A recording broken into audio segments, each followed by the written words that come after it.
नमस्कार दोस्तों, आप सभी का स्वागत है बीएचयू वर्ल्ड में। मैं मोस्ट एक्सपेक्टेड सीरीज क्वेश्चन में फिजिक्स का कुछ क्वेश्चंस लेके आया हूं।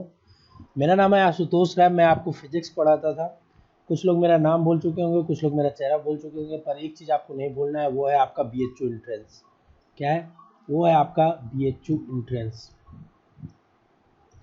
क्योंकि आपका परीक्षा जैसे जैसे नज़दीक आ रहा है, आपके अंदर एंजाइटी बढ़ रही होगी, आपके अंदर एक टेंशन हो रहा होगा आपको शायद कि ऐसा होगा या नहीं होगा आपके एंट्रेंस में, जो आपने अभी तक पढ़ा है क्या आप कर पाएंगे या नहीं कर पाएंगे।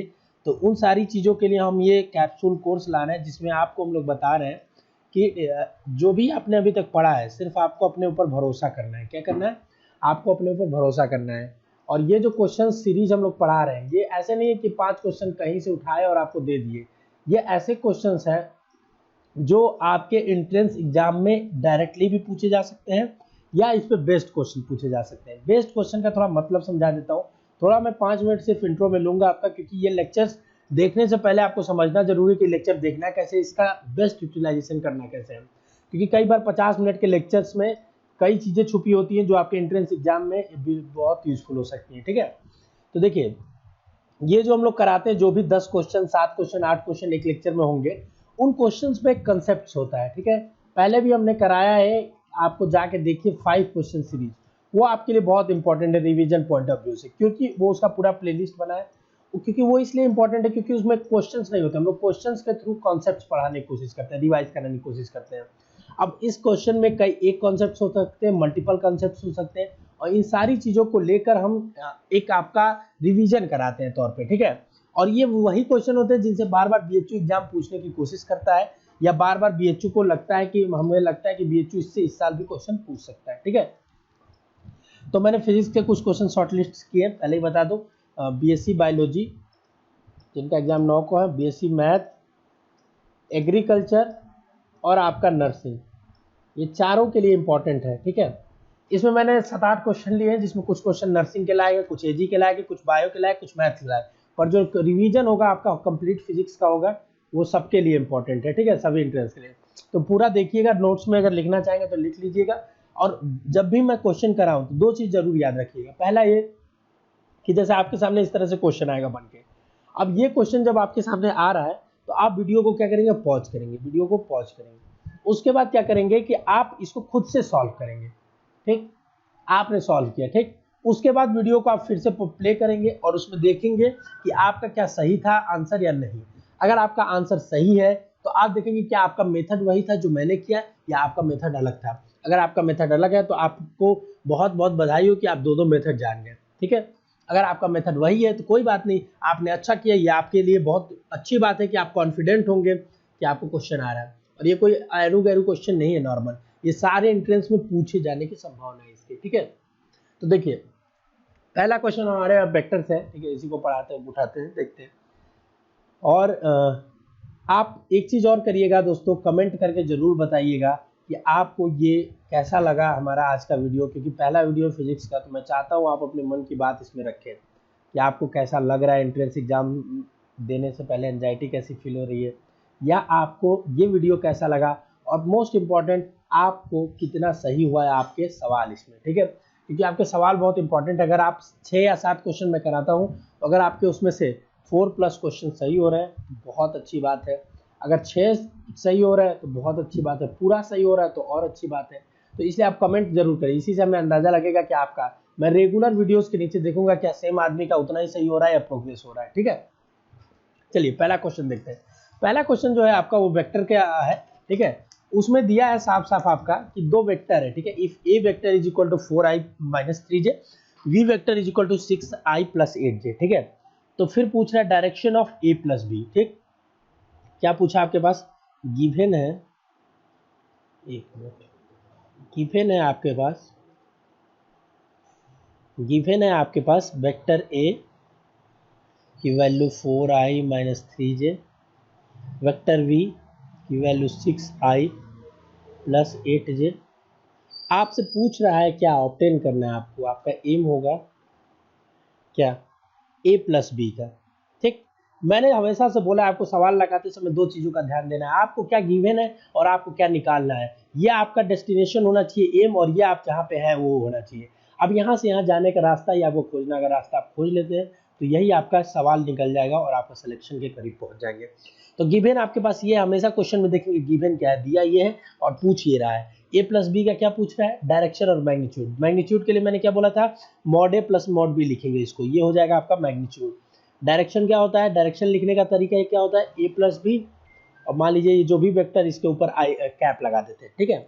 ये सिर्फ रिप्रेजेंटेशन का तरीका है, घबराइए नहीं कि सर ये सब नहीं जानते, इसका कोई मतलब नहीं है जीवन में, ठीक।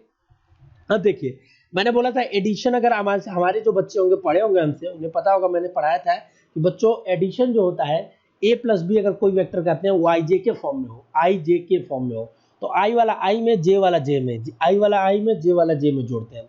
तो यहाँ ए प्लस बी जो होगा तो क्या हो जाएगा, आई वाला आई में 4 + 6 10 आई हो जाएगा प्लस, ठीक। अब यहाँ देखिए -3 और 8, तो 8 में अगर -3 जोड़ेंगे, यहाँ करके दिखाता हूँ, 8 + -3 तो क्या आएगा आपका, इक्वल टू 8 - 3 = 5, ठीक है। तो बस ऐसे साइन नहीं बदलना है, ये नहीं कहेंगे कि सर आज जोड़ने को बोले तो 8 और 3 को जोड़ देंगे, नहीं, जो साइन है उसके साथ उसको जोड़ेंगे, ठीक है, इसको साथ जोड़ेंगे माइनस के साथ। तो 8 - 3 कर दिए, कितना हो गया आपका 5j। तो आपका a प्लस बी का जो वेक्टर है उसका वैल्यू आ गया 10i + 5j, क्या आ गया उसका वैल्यू 10i + 5j। अब हमको क्या निकालना है, मैग्नीट्यूड, हमको निकालना है magnitude of a plus B, ठीक है। तो magnitude of a plus B जो होगा आपका, ठीक है, और यही जो a प्लस बी होगा, ठीक है, इसको आपको मैंने पढ़ाया होगा, आपको पता होगा, कोई भी एक वेक्टर है अगर आई जे के फॉर्म में है, आई जे के फॉर्म का क्या मतलब, आई एक्स को रिप्रेजेंट करता है, जे वाई को, के जेड को, ठीक है, ये याद रखिएगा, ठीक। तो इसका मैग्नीट्यूड निकालने के लिए क्या करते हैं, आई वाला कोफिशिएंट, मतलब आई वाला कोफिशिएंट क्या है, ये आपका जे वाला कोफिशिएंट इसको बोलते हैं, ठीक है, इसी को आई वाला कोफिशिएंट या एक्स वाला कंपोनेंट का कोफिशिएंट या वाई वाले कोफिशिएंट का इसको बोलेंगे, ठीक है। तो इसमें क्या करते हैं, आई वाले कोफिशिएंट का स्क्वायर प्लस जे वाले कोफिशिएंट का स्क्वायर, कोफिशिएंट ये आई नहीं, कोफिशिएंट उसके साथ जो नंबर जुड़ा होता है उसको बोलते हैं, ठीक है। के वाले कोफिशिएंट का स्क्वायर, इसको रूट में कर देंगे तो इसका मैग्नीट्यूड आ जाएगा। तो आई वाले का क्या दिया है यहाँ पे 10, तो 10 का स्क्वायर कर देंगे, प्लस जे वाले का क्या दिया है 5, तो 5 का स्क्वायर कर देंगे। अब इसको अंडर रूट निकाल लेंगे। थोड़ा सा आपका अगर मैथ सही होगा तो आप आसानी से कर रहे होंगे और आपको दिख रहा होगा कि 100 + 25 = आपका 125 हो जाएगा। और ये मत भूलिए ये रूट के अंदर है, रूट मतलब स्क्वायर रूट बोलते हैं, ठीक। अब देखिए जब आपका ये 125 है, ठीक है, तो रूट 125 को हम थोड़ा सा, जो मैथ के तेज बच्चे होंगे उनको पता होगा, a + b, अब मॉड में लिखेंगे। मॉड दिखाने का मतलब, मॉड मतलब यही दो डंडी को मॉड बोलते हैं यार, घबराने की कोई जरूरत नहीं। अगर आपको ये सब टर्म नया लगे कि सर ये सुना ही नहीं, एकदम घबराहट हो गया, सर मॉड बोल दिया आप, एकदम से घबराहट हो गया हमको, कभी साल भर में मॉड सुने ही नहीं थे, ये तो मैथ वाले बच्चे पढ़ते हैं, तो कोई बात नहीं, आप बस ये देखा करिए कि क्या कर रहा हूँ स्टेप। अगर आपके लिए नंबर इंपॉर्टेंट नहीं है, आपके लिए ये सब टर्मिनोलॉजी बहुत इंपॉर्टेंट नहीं होता है, फिजिक्स पढ़ने के लिए टर्मिनोलॉजी नहीं, उसकी फीलिंग को समझना जरूरी है। तो आप 125 हो गया, और इसी 125 को आप ऐसे भी लिख सकते हैं, जैसे 5 को बाहर लाएंगे, 5√5, ठीक है। तो ये आपका मैग्नीट्यूड हो जाएगा, आंसर क्या हो जाएगा 5√5। अब बोलेंगे 125 को 5√5 कैसे लिख दिए सर, तो ये बेसिक मैथ है बेटा, ये अब पढ़ने का समय नहीं रह चुका है, ठीक है। तो आपका आंसर जो था वो 5√5 आ गया, ठीक है। अब देखिए इसमें 5√5 के आपके एक ही ऑप्शन दिख रहा है, ऑप्शन बी। तो तेज तरार बच्चा जो रहेगा बी ऑप्शन मारेगा, ठीक है, तेज तरार जो बच्चा रहेगा वो बी ऑप्शन मारेगा, और इसको आपका ऑनलाइन एग्जाम है तो मार्क फॉर रिव्यू करके आगे बढ़ जाएगा। ऑफलाइन एग्जाम है अगर आपका तो बी ऑप्शन मारेगा और इसको अभी गोला नहीं लगाएगा, मतलब ओएमआर में गोला नहीं भरेगा, ओएमआर में गोला नहीं भरेगा, ठीक है, ठीक, ओएमआर में गोला नहीं भरेगा। बोलेंगे सर आप तो 5√5 निकाल लिए, क्यों नहीं गोला भरेगा, क्योंकि हमने सिर्फ मैग्नीट्यूड निकाला, अभी हमें डायरेक्शन निकालना है, ठीक है। और एक आंसर के बेसिस पर हम आंसर नहीं कभी मारते, लेकिन हाँ एक्सपेक्ट कर लिए कि 5√5 एक ही है तो यही आएगा, ये तो ठीक है। अब लेकिन क्या ये सही है, इसको चेक करेंगे कब, जब अभी हमारे पास टाइम बचेगा तब। अब मैंने इसको मार के आगे बढ़ गया, इससे हमने क्या किया, अपना 1 मिनट बचाया, क्योंकि अभी डायरेक्शन निकालने में हमें 1 मिनट और लगेगा। और जब जैसे उतने में हम अगला क्वेश्चन कर सकते हैं। एंट्रेंस में क्या होता है, आपको मैक्सिमम नंबर ऑफ सही क्वेश्चंस करने हैं। अब क्या होगा, जब आप एक बार पूरा क्वेश्चन कर लेंगे, देखने आएंगे दोबारा इसको रिव्यू। अभी मैं कमेंट करके आप बताइए क्या आपको पेपर सॉल्विंग स्ट्रेटजी क्या होती है उसके बारे में वीडियो चाहिए तो मैं बताऊंगा आपको, ठीक है। एक अलग से वीडियो उस पर बना दूंगा। अगर आपको चाहिए तो कमेंट करके आप बता दीजिए पेपर सॉल्विंग स्ट्रेटजी का वीडियो लाइए, मैं एक वीडियो बना दूंगा, ठीक है। चलिए आइए, तो ये करेंगे आप। पहले स्टेप में अगर आपका आंसर कुछ आ जाता है तो उसको मार के आगे बढ़ जाएंगे। डायरेक्शन निकालने की क्या ही जरूरत अभी, जब आपका आंसर साफ साफ दिख रहा है कि एक ही है, ठीक है। अब देखिए दूसरा चीज, इसका पूछा डायरेक्शन, ठीक है। तो अब देखिए हमारे पास जो वेक्टर था a प्लस वी वेक्टर, ये साफ साफ ऐसा दिख रहा था क्या, 10i प्लस 5j, ठीक। 10i का मतलब क्या है, 10i क्या कहना चाहता है आपसे, वेक्टर कुछ बोलता है, हर वेक्टर कुछ बोलता है क्या, हर वेक्टर कहता है कि सर मेरे पास इतना मैग्नीट्यूड और इतना डायरेक्शन है। सर मतलब बोलता है कि हाँ, अगर कोई वेक्टर बोलता है 10i है, 10i का मतलब सर 10 यूनिट है हम i की तरफ, i मतलब x एक्सिस की तरफ। तो हर वेक्टर एक भाषा बोलता है जो उसके अंदर छिपा होता है। तो अगर आप एक्स वाई एक्सिस पे देखेंगे ऐसे बना के एक्स वाई, तो देखेंगे 10i का मतलब ये 10 इधर है सर, क्या है 10 इधर है x की तरफ, ठीक है 10 इधर है। और 5j का मतलब y की तरफ 5 है, इधर ये 5 है। कहेंगे सर दोनों बराबर ही लग रहा है जो आप बनाए। अरे यार इससे मत मतलब रखिए ना, मैं सिर्फ आपको ये रिप्रेजेंटेशन के लिए बना रहा हूँ, ठीक। फिर देखिए 10x की तरफ है 5y की तरफ, बोलेंगे सर इस वेक्टर का अस्तित्व ही आपने बिगाड़ दिया। हमने सुना कि कोई एक वेक्टर बनाना है, आप यहाँ पे दो वेक्टर बना दिए, एक 10 की तरफ और एक y की तरफ 5, ठीक है। हम बोलेंगे हमेशा हर वेक्टर के 2 या 3 कंपोनेंट होते हैं, ये हमेशा याद रखिएगा, कंपोनेंट होते हैं। हर वेक्टर को हम लोग कंपोनेंट में तोड़ सकते हैं, उसके x एक्सिस में तोड़ सकते हैं, इसको y एक्सिस में तोड़ सकते हैं, उसको z एक्सिस में तोड़ सकते हैं। और आज का आपका ये होमवर्क रहेगा कि आप गूगल करेंगे, नोट्स करेंगे, हमारे वीडियोस देखेंगे, कुछ भी करेंगे, कहीं से करेंगे, आप रिजोल्यूशन ऑफ वेक्टर के बारे में पढ़ेंगे। रिजोल्यूशन ऑफ वेक्टर के बारे में क्यों पढ़ेंगे, क्योंकि बहुत इंपॉर्टेंट है। एडिशन मल्टीप्लिकेशन वगैरह हर चीजों में बहुत इंपॉर्टेंट है, ठीक है। ठीक, तो एडिशन का लॉ आपको पता होगा कि ट्रायंगल लॉ आप पढ़े होंगे, ठीक है। ये आप पढ़ेंगे रिजोल्यूशन ऑफ वेक्टर की, एक वेक्टर, ठीक है, जो ऐसा दिखता है 10 यूनिट है, मान लीजिए x एक्सिस से थीटा एंगल बनाता है, तो x के डायरेक्शन में उसका कितना वैल्यू होगा, y के डायरेक्शन में उसका कितना वैल्यू होगा, ठीक है। ये आप जरूर करके बताएंगे अभी, ठीक है। और करके सॉरी नहीं बताएंगे, ये आप अपने पढ़ लेंगे क्योंकि आपके लिए इंपॉर्टेंट है, ठीक। अब देखिए, अब मैंने बोला सर 10 इधर 5 इधर, ठीक है। सर डायरेक्शन बताइए, इतना घुमाइए मत, उनको डायरेक्शन बताइए सर, बस डायरेक्शन सीधा सीधा बता दीजिए।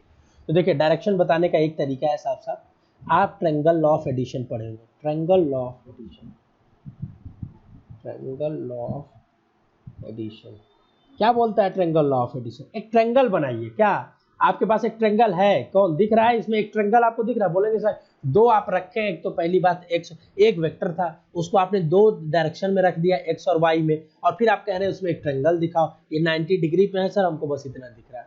हम बोलेंगे इसमें ध्यान से देखो, एक ट्रायंगल दिख रहा है, x के तरफ 10 यूनिट, फिर यहाँ से चालू करो एक 5 यूनिट, ठीक। ये आपका y वाला कंपोनेंट होगा, ये x वाला कंपोनेंट होगा। हमेशा हेड टू टेल से वेक्टर को ऐसे जोड़ते जाते हैं ट्रायंगल लॉ में, ठीक है। ये सब बेसिक चीजें हैं। यहाँ इसका हेड होगा तो ये इसका टेल होगा, ठीक है। अब इन दोनों को जो ऐसे जोड़ता है यही इनका रिजल्टेंट होता है। मतलब अगर आपने ये दो वेक्टर लिखा है, इन दोनों वेक्टर को मिला के एक वेक्टर लिखना चाहते हैं तो ये आपका वेक्टर हो जाएगा एक्स वेक्टर, और ये एक्स वेक्टर कुछ और नहीं, यही तो a प्लस बी का है, यही रिजल्टेंट ही तो हमें चाहिए था, यही आपका वेक्टर है ना। हमने उसको दो पार्ट में लिखा था, एक्स और वाई में, तो ये हमको एक वेक्टर लिखना है तो ये लो। कोई बोलेगा नहीं हमको दो वेक्टर लिखना है, तो लो, एक इधर है एक इधर, समझ रहे हो, एक वेक्टर को दो में तोड़ दिया, उसी को एक में तोड़ दिए, अपने मन का है, ठीक है।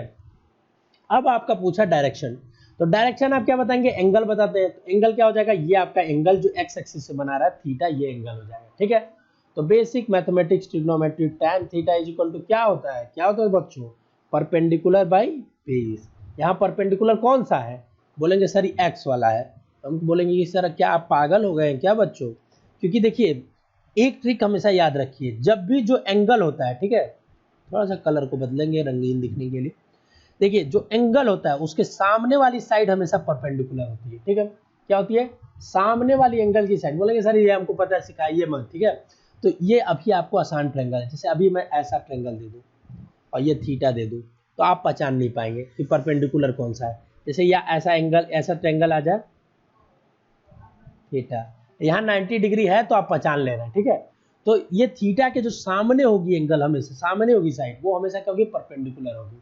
और जो आपका थीटा से सटा हुआ जो साइड होगा वो आपका बेस कहलाता है, ठीक है। सटा हुआ दो साइड है पर इससे भी अटैच होना चाहिए तो बेस कहलाएगा। तो tan theta is equal to perpendicular upon base. Perpendicular कितना 5, बेस का वैल्यू 10 इज इक्वल टू 1/2। तो tan theta is equal to आपका कितना आ गया 1/2। तो थीटा इज इक्वल टू, इसको ऐसे भी लिख सकते हैं, theta is equal to tan inverse 1/2। tan inverse मतलब 1/10, tan को इधर लेते गए तो tan इनवर्स 1/2। ये आपका आ गया डायरेक्शन थीटा, ठीक। अब देखिए आपके पास जो था मैग्नीट्यूड आ गया 5√2, डायरेक्शन आ गया tan इनवर्स 1/2, वही आंसर आया ना, लेकिन थोड़ा और मेहनत करना पड़ा तो पूरा आंसर आया। पर आपको अगर आंसर सिर्फ मारना था, आपके पास समय की कमी थी, आपको जल्दी करना था, बाकी और क्वेश्चंस करने थे, तो आप मार के आगे बढ़ जाते कि नहीं बढ़ जाते, बताइए, ठीक है। तो ये था क्वेश्चंस आपका, ठीक है। देखिए आप बोलेंगे सर एक क्वेश्चन कराने में आपने 15 मिनट 10 मिनट लगा दिया। एक क्वेश्चन नहीं, यही क्वेश्चन आपके एग्जाम में आएगा, लिख के दे रहा हूँ, ठीक है। ऐसा ही क्वेश्चन आएगा एडिशन का, आप गलत करके आएंगे, ठीक है। अब मैंने सिंपल बताया, इसमें मैंने बोला रिजोल्यूशन ऑफ वेक्टर आपको पढ़ लेना है क्योंकि वो आपके लिए इंपॉर्टेंट है। एडिशन ऑफ वेक्टर का कांसेप्ट हमने बताया, डायरेक्शन ऑफ वेक्टर का कांसेप्ट बताया। किस किस चीज का बताया हमने, किस चीज का बताया आपको, एडिशन ऑफ वेक्टर का कंपोनेंट बताया, एडिशन ऑफ का बताया, डायरेक्शन का बताया हमने, ट्रायंगल लॉ ऑफ एडिशन बता दिया इसी में, ठीक है। अब आपका एक ही चीज इंपॉर्टेंट एडिशन में बचता है, वो है रिजोल्यूशन, जो आपको मैंने बोला है पढ़ने को, ठीक है। तो ये आपका हो गया क्या बोलते हैं पहला क्वेश्चन, जो बेसिक वेक्टर से था, ठीक है। अब हम दूसरा क्वेश्चन लेंगे आपका, ये थोड़ा बहुत ही आसान क्वेश्चन, बीएससी एग्रीकल्चर और नर्सिंग वगैरह में आ सकता है, ठीक है। हो सकता है आपके में भी आ जाए, क्योंकि छोटा क्वेश्चन, किसी भी क्वेश्चन को छोटा नहीं समझते उसकी लेंथ से, ठीक है। उस क्वेश्चन में कितना डेप्थ है इस बात को समझने की कोशिश करते हैं। अब और ये भी मैं फिक्स कह रहा हूँ कि ये जो क्वेश्चन है मैक्सिमम बच्चे गलत करेंगे, लिख लीजिए अभी, ऐसा क्वेश्चन आएगा तो आप अभी देख रहे हैं फिर भी गलत करके आएंगे, ठीक है। 90% बच्चे गलत करेंगे। और बताऊं मैं कुछ, पर मेरे जो बच्चे हैं, मुझसे जो वीडियो देख रहे हैं और मुझसे जो पढ़ रहे हैं, मैं नहीं चाहता उनका ये गलत हो क्वेश्चन, ठीक है। क्वेश्चन बेसिक है कि सरफेस एरिया जो है वो क्या है, स्केलर है, वेक्टर है, वेक्टर है कि दोनों है कि नहीं है, ठीक है। उससे पहले आपको स्केलर और वेक्टर के बीच में थोड़ा सा डिफरेंस समझना पड़ेगा। स्केलर और वेक्टर के बीच में, स्केलर वो कंपोनेंट होता है सिर्फ और सिर्फ जिसका क्या होता है, मैग्नीट्यूड होता है। जैसे मैंने बोला क्या 10 किलो आम लेके आओ, तो मैंने सिर्फ आपको मैग्नीट्यूड बताया कि 10 किलो आम लेके आओ। पर वेक्टर वो क्वांटिटी होती है जिसके साथ मैग्नीट्यूड भी जुड़ा होता है और डायरेक्शन भी जुड़ा होता है। मैंने आपको बोला कि 10 किलोमीटर जाओ, तो आप हमसे अगला सवाल क्या करेंगे, मैंने आपको बोला कि 10 किलो आम लेके आओ, तो आप हमसे अगला सवाल क्या करेंगे, पैसा दीजिए, ठीक है। मैंने आपको बोला 10 किलो आम लेके आओ, तो आप हमसे पहला अगला सवाल करेंगे पैसा दीजिए, मैं लेके आ जाऊंगा, ठीक है। मैंने आपसे बोला 10 किलोमीटर जाओ तुम, तो आप बोलेंगे किधर, क्या बोलेंगे आप, किधर। आप ये नहीं बोलेंगे पैसा दीजिए या कोई भी वो चीज, आप बोलेंगे किधर, ठीक है। तो किधर बोलेंगे मतलब आप डायरेक्शन जानना चाह रहे हैं कि किधर मैं जाऊं 10 किलोमीटर, मेरे सामने 1000 रास्ते हैं, तो मैं बोलूंगा 10 किलोमीटर या 1000 किलोमीटर आप सक्सेस की तरफ जाएंगे, जो आपको सक्सेस की तरफ ले जाए, समझ रहे हैं, अच्छे रास्ते पे जाइए आप। तो मैं डायरेक्शन जब भी बोलेगा, ठीक है, मैग्नीट्यूड प्लस डायरेक्शन तो वेक्टर क्वांटिटी होगा। ये हमेशा पूछा जाता है, मैग्नेटिज्म में इसका बहुत बड़ा रोल है। सरफेस एरिया जो है वो आपका वेक्टर क्वांटिटी है, ठीक है। इसका जो डायरेक्शन होता है, जैसे मान लीजिए आपने एक ये सरफेस लिया, ठीक है, ठीक, तो ये बोल दिया मैंने वेक्टर क्वांटिटी, तो सर कह रहे हैं कि चलिए सर सरफेस एरिया जो है इसका मान लीजिए कुछ एरिया का फॉर्मूला होगा एरिया का, तो वो आपका सर मैग्नीट्यूड दे देगा कि इतना एरिया है, पर सर इसका डायरेक्शन कैसे निकालेंगे। तो ये हमेशा याद रखना, सरफेस से परपेंडिकुलर इसका डायरेक्शन होता है, ठीक। सरफेस एरिया जो होता है थंब रूल अप्लाई करते हैं, निकालते हैं इन सब चीजों से। मैग्नेटिज्म में उतना डिटेल में नहीं जाना, परपेंडिकुलर एरिया, परपेंडिकुलर इसका सरफेस एरिया वेक्टर होता है, ठीक है। डायरेक्शन जो होता है वो उसका सरफेस से परपेंडिकुलर होता है, ठीक। तो सरफेस एरिया क्या है, वेक्टर क्वांटिटी। क्या आगे क्वेश्चन आएगा तो गलत कर पाएंगे। क्या आपको स्केलर और वेक्टर के बीच में डिफरेंस समझ में आया, कमेंट करके बताइए यस और नो। आपको स्केलर और वेक्टर के बीच में डिफरेंस पता था अच्छे से या नहीं पता था, ठीक है। कई क्वांटिटीज होती है, जैसे वर्क, बताइए स्केलर है या वेक्टर, कमेंट करके बताइए वर्क, ठीक है। और आपका मैं दे दूं टेंशन, बताइए स्केलर है या वेक्टर है, ठीक। ऐसे बेसिक प्रेशर बताइए स्केलर है या वेक्टर है। छोटी छोटी जो यूनिट जो आपने सुना है पर आप गलत कर जाएंगे इन सब चीजों में, ठीक है। तो ये अभी कमेंट करके आप हमें बताइए कि स्केलर है या वेक्टर है, ठीक है। आइए अगला क्वेश्चन करते हैं। अगला क्वेश्चन करेंगे, आप कमेंट करके जरूर बताइए, अगर कमेंट्स आपके नहीं आते हैं तो फिर वीडियो बनाने का मन नहीं करता है, ठीक है। काफी दिनों से हम लोग थोड़ा सेटअप वेटअप अपना बना रहे थे, डिजिटल बोर्ड वगैरह आ रहा था, तो उस वजह से थोड़ा बिजी थे, थोड़ा मैं व्यक्तिगत कारणों से भी बिजी था, कुछ पर्सनल रीजन से मेरे, ठीक है। आपको पहले बता दूं, जो ये आंसर बी लिखा है गलत है, ठीक है, ये मत समझिएगा यही आंसर इसका है, ठीक। क्वेश्चन आपके सामने पड़ा है, अभी मैंने वर्क का आपको क्या पूछा था, वेक्टर के स्केलर है पूछा था, अभी वर्क का ही एक क्वेश्चन आ गया, ठीक है। और ये क्वेश्चन सिर्फ आपका बता रहा हूँ, इसमें किस किस चैप्टर का मिक्स है, वर्क एनर्जी का मिक्स है, वेक्टर का मिक्स है, थोड़ा बहुत फोर्स का भी मिक्स है, ठीक। 3 चैप्टर से मिलकर क्वेश्चंस बनाया है आपको, ठीक है। क्वेश्चन का जब ओरिजिन आप समझने लगेंगे ना कि क्वेश्चन कहाँ से पूछ रहा है, कहाँ से बन रहा है, और एक फॉर्मूला बैंक आपके दिमाग में रहेगा, तो जहां आपको जो चीज पूछा और जो आपके पास है, इनके बीच एक फॉर्मूला का ही तो गैप होता है, बस वो फॉर्मूला को फिल करिए और आंसर करिए, टिक करिए और सिलेक्शन ले जाइए, ठीक है। देखिए क्वेश्चन क्या है आपके पास कि एक फोर्स है जिसकी वैल्यू गिवन, गिवन हमेशा क्या, सबसे पहले क्वेश्चन पे नजर डालते क्या बोलेंगे, गिवन। जैसे आपका नजर, जैसे मॉल में आप जाते हैं तो सबसे पहले आपका, जैसे मॉल छोड़ दीजिए, आप मॉल वॉल नहीं जाते होंगे क्योंकि लॉकडाउन है, ठीक है, सब कुछ, तो मॉल वॉल नहीं गए होंगे कई दिनों से, तो उसका एग्जाम्पल आपके लिए रिलेटेबल नहीं है। आप मान लीजिए एक दुकान पे जाते हैं, ठीक है, मिठाई की दुकान पे जाते हैं, या गोलगप्पा आप में से कितने लोग खाते हैं कि कमेंट करके बताइएगा, ठीक है। हाँ, आप बोलेंगे कि सर आप एग्जाम के समय में कैसी बातें कर रहे हैं, माइंड को रिलैक्स रखना भी बहुत जरूरी है। एक आप दुकान पे जाते हैं तो सबसे पहले आपकी नजर किधर पड़ती है, क्या दुकान के बोर्ड पे पड़ती है, क्या दुकान पे रखे सामान पे पड़ती है, सामान मतलब क्या, पानी वानी सब में पड़ती है, या आपका तीसरा चीज जो है दुकानदार पे पड़ती है, या उसमें रखे हुए लजीज मिठाई या गोलगप्पे पे पड़ती है, आपकी बताइए। आपका पहला नजर वहां पे खाने वाली चीज जो भी मिठाई या गोलगप्पे पे पड़ती है। तो जब भी आप क्वेश्चन फिजिक्स का देखेंगे तो आपके नजर में 2 चीज पहली जो चीज आनी चाहिए देखते ही, एक होता है ना पहली नजर वाली बात, तो पहली नजर में जो बात होनी चाहिए वो आपका गिवन का होना चाहिए। इसमें गिवन क्या है, गिवन सर 2 चीजें, 2 वेक्टर दिया है, एक फोर्स का वेक्टर दिया है 5 + 3j। सर हमें पहले आईजे नहीं आता था, पर इसी वीडियो में आ गया कि आईजे कुछ नहीं सर, एक्स और वाई के अलॉन्ग कंपोनेंट है, ठीक है। दूसरा सर दिया है कि आर वेक्टर, डिस्प्लेसमेंट दिया है 0 से आर वेक्टर दिया है क्योंकि ओरिजिन से घूम रहा है, तो 2i - 1j कैप्चर। सर 2 ही चीज गिवन है, इतना ही हमको दिख गया। अब आपने दुकान में गया, आप क्वेश्चन में देखें, आपको गिवन पहले दिखा, ठीक है।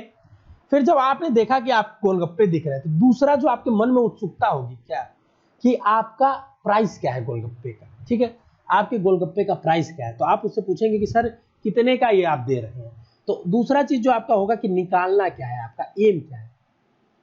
एम इसमें पूछ रहा है वर्क डन, एम इसमें पूछ रहा है वर्क डन, ठीक है, तो वर्क डन है उसका, ठीक है। अब उसने बता दिया पैसा, आपके पास सामने गोलगप्पा है, पैसे का उसका प्राइस है। अब उन दोनों के बीच एक कनेक्शन स्टैब्लिश करना है, वो आपके पॉकेट मनी, आपके पर्स से जाएगा, ठीक है। तो गिवन आपके पास है, एम आपके पास है, और इन दोनों के बीच जो कनेक्शन होता है वो फॉर्मूला ले जाता है। आप हो जो गोलगप्पे और पैसे के बीच में कनेक्शन स्टैब्लिश कर रहे हो। गोलगप्पा दुकानदार के पास है, पैसा आपके पॉकेट में है, आप एक मीडियम हो जो दोनों को एक करके एक कर दे रहे हो, 2 जिस्म को आप एक कर रहे हो, 2 चीजों को एक कर रहे हो आप, ठीक है। तो ये चीज समझने की कोशिश करिए। कभी भी क्वेश्चन फिजिक्स का देखेंगे, फिजिक्स क्वेश्चन हमेशा आसान होंगे आपके लिए। कब, जब आप उसमें देखते ही गिवन पे नजर डालेंगे, देखते ही पहली नजर में गिवन पे नजर जाना चाहिए और निकलना चाहिए, तो वहां पे एम पे उसके बाद, और उनके बीच का एस्टेब्लिशमेंट करना है, आपको सोचना है अच्छा गिवन ये है, एम ये है, तो इसमें कौन सा फॉर्मूला फिट बैठा दे कि दोनों में के बीच एक रास्ता बन जाए, दोनों में एक रिश्ता बन जाए, रिश्ता और रास्ता दोनों बनना जरूरी है, ठीक है। अब देखिए वर्क डन निकालने के लिए हम बोलेंगे सर हमारे पास बहुत फॉर्मूला है वर्क डन के लिए, सर कम से कम हजारों फॉर्मूला है। बोलेंगे सर इतना भी क्या बोल देता, हजारों फॉर्मूला है, मैंने किताब में से 2 फॉर्मूला पढ़े, हायर लेवल पे जाएंगे हजारों फॉर्मूला निकलते हैं सबके, ठीक है। तेज तरार बच्चे जो होंगे वो रजनी खेलिडे पढ़े होंगे, उसमें देखे होंगे, ठीक है।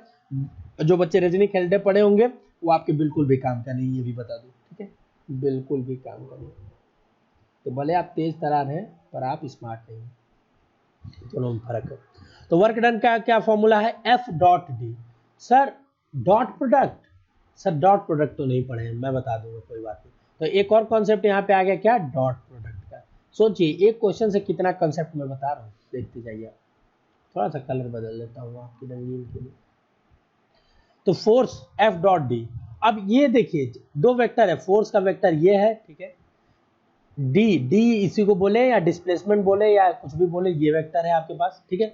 जब भी डॉट प्रोडक्ट निकालते हैं, जब भी डॉट प्रोडक्ट निकालते हैं तो एक बात अपने दिमाग में रख देंगे कि जो यूनिट आएगी वो डायरेक्शन लेस आएगी, डायरेक्शन लेस आएगी, मतलब उसके पास डायरेक्शन नहीं होगा, और डायरेक्शन नहीं होगा तो जो यूनिट आएगी वो स्केलर कहलाती है, क्योंकि उसके पास डायरेक्शन नहीं है।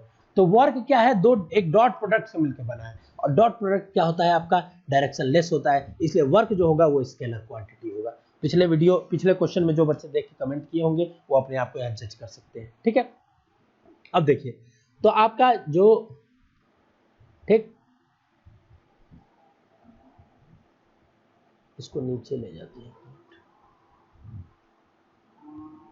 क्वेश्चन आपके दिमाग में छप गया होगा, ठीक है। क्वेश्चन का पीडीएफ मांग रहे हो, मैं नहीं दूंगा, बता दे रहा हूँ पहले, क्योंकि आप क्वेश्चन का पीडीएफ दे दूंगा, आप क्वेश्चन वीडियो देखेंगे नहीं तो चीज नहीं समझ पाएंगे। वीडियो में पूरा मैं बोलता हूँ नहीं, 2 क्वेश्चन कराता हूँ, इसका मतलब ये नहीं कि 2 क्वेश्चन करा दिया आप पीडीएफ से देख के कर लेंगे। अभी आपको कितना कंसेप्ट समझ में आया होगा, कितनी स्ट्रेटेजी बताता रहता हूँ मैं, जो आपके एग्जाम टाइम में काम आएगी, वो सब इंपॉर्टेंट है बहुत, ठीक है। तो देखिए वर्क होता है, अब जब भी डॉट प्रोडक्ट निकालते हैं तो इसका एक ही फॉर्मूला, आई वाला आई में, जे वाला जे में, मल्टीप्लाई कर देते, कुछ नहीं, मल्टीप्लाई कर दो बस। तो वर्क डन क्या हो गया फोर्स का, ठीक है, आई वाला आई में 5 इंटू 2, क्या हो गया 5 इंटू 2, और ऐड कर दो बस, आई वाला आई में करके जे वाला जे में। बोलेंगे सर यहाँ आई कैप लगा के, मैंने बोला भाई कि वर्क क्या होता है, स्केलर क्वांटिटी होता है। कई बच्चे यहाँ पे 10 5 दूनी के 10 10 हो जाएगा, 10 आई कैप कर देंगे, पर मैंने तो आपको बोला ना वर्क स्केलर क्वांटिटी होता है, तो स्केलर में आई जे लगाने की क्या ही जरूरत है। समझ रहे हो कि नहीं समझ रहे हो, कमेंट करके बताओ ना, समझ रहे हो कि नहीं समझ रहे हो। दूसरा जो है आपके पास है जे का जे 3 से -1, ठीक है, तो -1 मल्टीप्लाई बाय 3, ठीक। बोलेंगे यहाँ जे कैप लगा देते हैं सर, सुंदर लगेगा, पर डायरेक्शन आ जाएगा ना जे कैप लगाने से। तो work done is equal to 10 plus -3, ठीक, तो ये हो जाएगा 10 - 3 इज इक्वल टू 7। तो वर्क डन जो आपका आ रहा है यहाँ पे +7 जो आया है, यहाँ निगेटिव नहीं आ रहा है, ये चीज ध्यान देखेंगे। देखिए यहाँ +-2 -7 जूल पहला ऑप्शन है। अब देखिए इसमें तेज तरार बच्चे क्या करते हैं, मैं आपको बताता हूँ। 7 जूल, जूल क्यों, जूल जो होता है वर्क डन का यूनिट होता है, तो एक यूनिट भी मैंने आपको बताया। देखिए कितना चीज बताता हूँ, ठीक। अब तेज तरार बच्चा यहाँ 7 आया, उसके बाद समय की कमी है क्योंकि उसको क्वेश्चन ज्यादा करना है, ठीक है, और ज्यादा करके निगेटिव करना है। इसने देखा पहला ऑप्शन 7 है, इसको यहाँ पे ऐसे मारा, देखा अरे गुरुजी पहला ऑप्शन 7 था, फिर हमको आके फोन भी करेगा वो बच्चा कि सर जो आपने पढ़ाया एग्जैक्ट वही आया था, सर आपने जो पढ़ाया वही आया था और हम सही करके आ गए। मैं पूछा कितना आंसर किए थे, +7 जूल। बोले नहीं सर पहला ऑप्शन था 7 जूल माइनस मार दिया। हम बोले अरे भाई थोड़ा पीछे जाते पढ़ते, यहाँ +7 जूल था। तो ये सब में चीज़ों में साइन का बहुत डिफरेंस देखते हैं, तो आप चारों ऑप्शन को पहले पढ़ेंगे। एक स्ट्रेटेजी यहाँ पे, हर क्वेश्चन में कुछ स्ट्रेटेजी छुपी है, हर क्वेश्चन में कुछ नया कॉन्सेप्ट छुपा है, कुछ नई चीज छुपी है जो आपको एग्जाम में एकदम प्रौढ़ बना देगा। चारों ऑप्शन पढ़ेंगे, ये सब एक्सपीरियंस अपना बता रहा हूँ, ठीक है, इतने सालों का, ताकि आपका गलत ना हो चीजें। तो आपने यहाँ से 7 जूल निकाल दिया, ठीक है। तो अगर आपको कभी डॉट प्रोडक्ट पूछेगा तो निकाले क्या, नहीं निकाल लेंगे क्या। डॉट प्रोडक्ट का फॉर्मूला बता देता हूँ आपको। कोई 2 वेक्टर है, मान लीजिए एक ए वेक्टर एक्स आई कैप प्लस वाई जे कैप प्लस जेड के कैप, ठीक।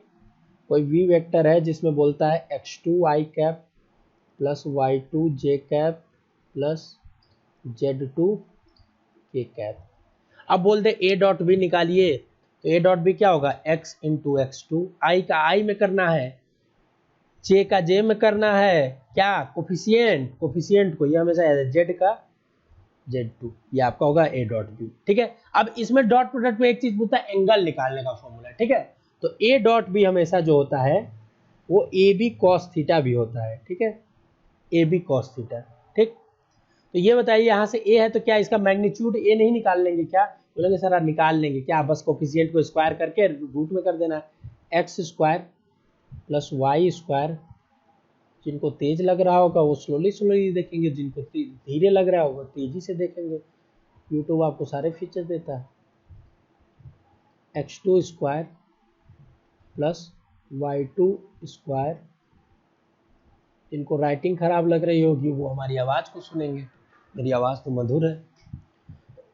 a डॉट बी, ठीक है, तो आपका मैग्नीट्यूड ये आ गया, बी आ गया। आपके पास क्या दिया था, सिर्फ दो चीज दिया था, गिवन क्या था, दो चीज, एक वेक्टर ए दिया था, एक वेक्टर बी दिया था। हमने उससे मैग्नीट्यूड निकाल लिया, तो हमने उससे उसका डॉट प्रोडक्ट निकाल लिया। अब हमसे इन दोनों का बीच का एंगल पूछ रहा था। हमें पता था A B equal to A B cos theta होता है, तो A dot B is equal to A B cos theta तो होता ही है।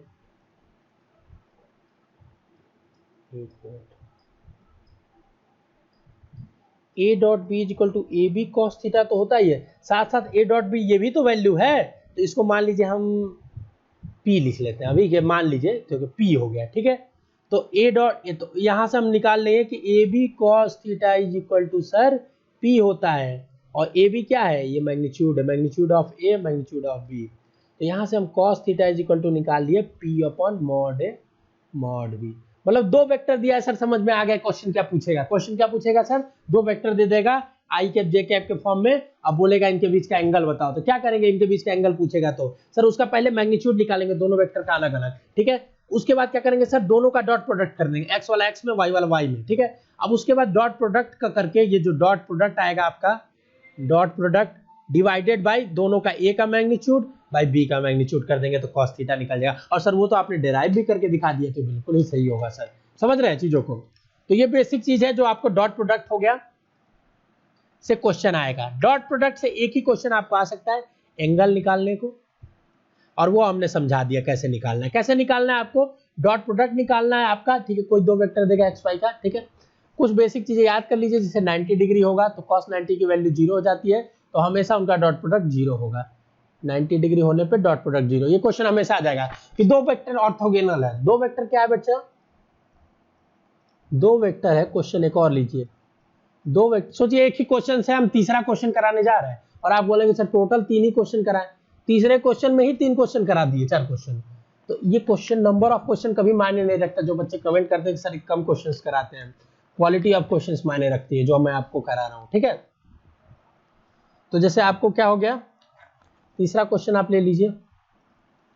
तीसरा आपके पास क्या क्वेश्चन है, मैंने बोल रहा था, अब मान लीजिए दे दो वेक्टर है जो आपके पास, टू वेक्टर्स आर ऑर्थोगोनल। क्या है, ऑर्थोगोनल। बोलेंगे सर आप पढ़ाए थे सब कुछ, वेक्टर भी पढ़ाए थे, ठीक है। Their dot product will be, their dot product will be. बोलेंगे सर आप वेक्टर भी पढ़ाए थे, डॉट प्रोडक्ट भी पढ़ाए थे, पर आप ऑर्थोगोनल नहीं पढ़ाए थे। सर मेरी गलती इसमें कुछ नहीं है, क्योंकि आपने नहीं पढ़ा तो मैं कैसे कर दूंगा सर, मैं गुरु का सम्मान करता हूँ, उससे मैं 1 इंच आगे ही पढ़ सकता हूँ। तो मैं बोलूंगा कि आप मूर्ख हैं। क्या है, आप मूर्ख हैं, ठीक। इसको नोट कर लीजिएगा अगर आप हैं तो, क्योंकि गलती अपनी एक्सेप्ट करनी चाहिए, ठीक। ऑर्थोगोनल मतलब क्या होता है, दो वेक्टर 90 डिग्री पे है। अगर आप सिर्फ इसके लिए क्वेश्चन छोड़ के आ गए कि ऑर्थोगोनल मैंने नहीं पढ़ाया था, ऑर्थोगोनल नाम मैंने ले लिया था, क्योंकि आप जब 11-12 पास कर चुके हैं ना बेटा, बच्चे जब तुम आप 11-12 पास कर चुके हैं, तो आपको ऑर्थोगोनल, ट्रायंगल, पैरेललोग्राम, इन सब चीजों की जानकारी होनी चाहिए, बेसिक चीजें हैं। नहीं है तो घबराइए नहीं, ठीक है, एग्जाम अच्छा होगा, फिर भी एक ऑर्थोगोनल आपका सिलेक्शन नहीं हो पाएगा। तो दो वेक्टर है जो 90 डिग्री पे है, ठीक है। ऑर्थोगोनल का मतलब यही है, मतलब ए वेक्टर और बी वेक्टर। तो बोल रहा है इसका डॉट प्रोडक्ट निकालिए, तो ए डॉट बी करेंगे, क्या होता है, A B cos theta. A B का जो भी वैल्यू है, बोल देंगे सर दो वेक्टर का वैल्यू ही नहीं दिया, आप डॉट प्रोडक्ट निकलवा देंगे, इतने आप तेज हो गए हैं। हम लोग मैं नहीं, फॉर्मूला तेज है, ऐसे ही रखिए, थीटा की जगह cos 90 कर दीजिए 90। अब cos 90 की वैल्यू 0 होती है, तो टोटल वैल्यू 0 हो जाएगी। ए बी लाख ना कुछ भी हो, करोड़ों में कुछ भी हो, टोटल वैल्यू 0 हो जाएगी, क्योंकि 0 में मल्टीप्लाई करने पर कोई भी अंक को हमेशा 0 आता है, ठीक है।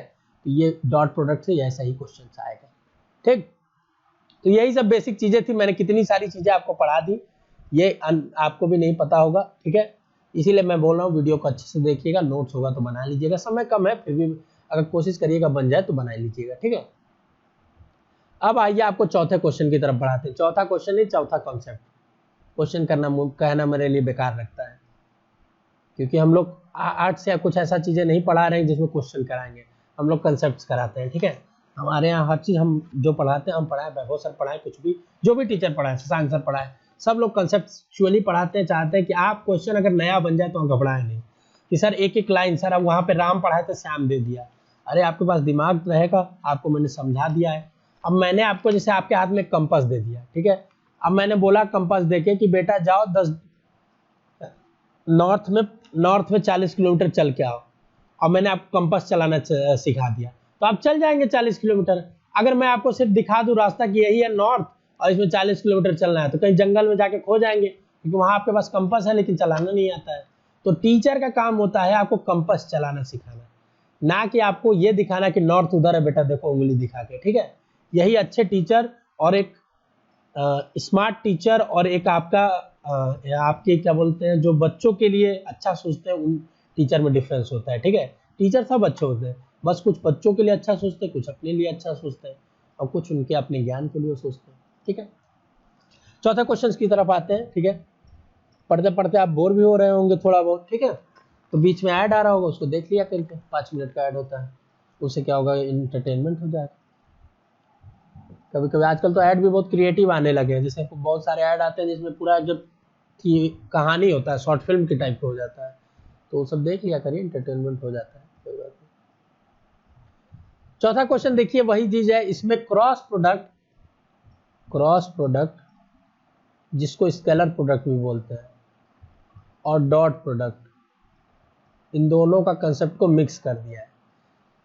आपके पेपर में इससे आसान क्वेश्चन आता है, मैं इसलिए ऐसा करा रहा हूं कि जब आप ये कर लेंगे, आपको मैंने अगर 4000 किलोमीटर की पहाड़ी चला दी, 4000 किलोमीटर की पहाड़ी चढ़ा दी, तो क्या आप 100 मीटर की पहाड़ी नहीं चढ़ लेंगे? क्योंकि आपका 4000 का स्टेमिना मैंने बना दिया है ना। आपको अगर 50 किलो खाना रोज खिला दे रहा हूं, तो अब 10 किलो खाना तो एक ही दिन में खा जाएंगे।